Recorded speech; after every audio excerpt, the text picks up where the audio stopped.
పుండరీకాక్షుని నామాన్ని తలచుకుంటే చాలు స్నానం చేసినట్టే. స్నానం చేయలేని పరిస్థితి ఉన్నప్పుడు ఈ నామాన్ని చెప్పుకుని నీటిని తలమీద జల్లుకుంటే అశౌచం తొలగి పరిశుద్ధులవుతారని ప్రతీతి.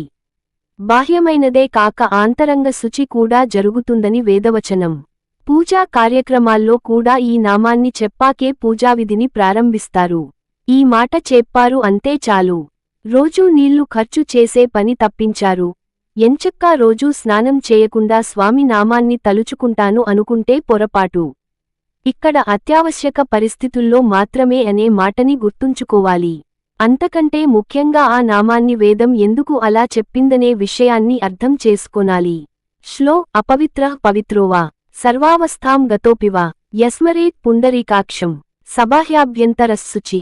ఓం పుండరీకాక్ష పుండరీకాక్ష పుండరీకాక్షాయ నమః అనుకుని అనంతరం కుడిచేతి బొటన వ్రేలితో ఉద్ధరిణెలోని నీళ్లను తమ తలపై 3 సార్లు చల్లుకొనవలెను అని పూజకి ముందర పంతులుగారు చేయిస్తూ ఉంటారు.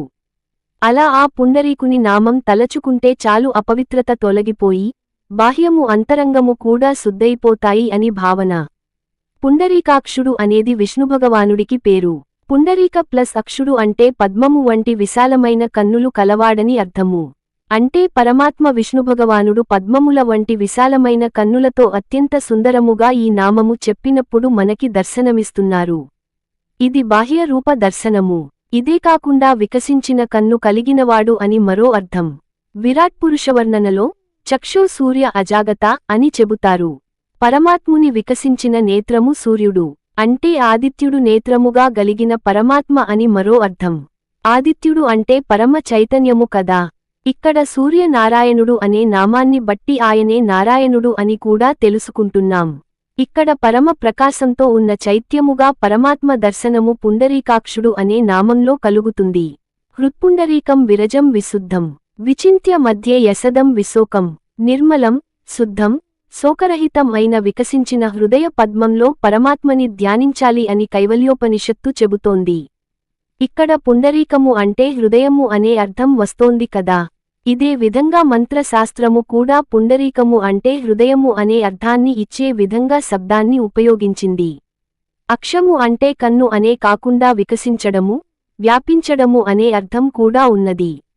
వీటిని బట్టి హృదయములో వ్యాపించి ఉన్నవాడే పుండరీకాక్షుడు అని అర్థం అవుతూ ఉన్నది. ఇక్కడ మనం దర్శిస్తున్నది రూపము కాదు, కనిపించని చైతన్యముగా కనిపించని హృదయములో వ్యాపించిన భగవంతుని. అన్ని చేతనలకీ శక్తి కావాలి కాని ఆ శక్తి తెలుస్తుంది కాని కనిపిస్తుందా? అటువంటి నిరాకార భగవానుని దర్శనం ఇది. ఈ విధంగా చూసినప్పుడు మన హృదయము అనే పద్మములో వ్యాపించి ఉన్న చైతన్య స్వరూపుడైన పరమాత్మే పుండరీకుడు. తనలోనే తన హృదయంలోనే కొలువై ఉన్న ఇటువంటి చైతన్యమును తెలుసుకొని ఉన్నవారు పరమశుద్ధత్వంతో ప్రకాశిస్తారు.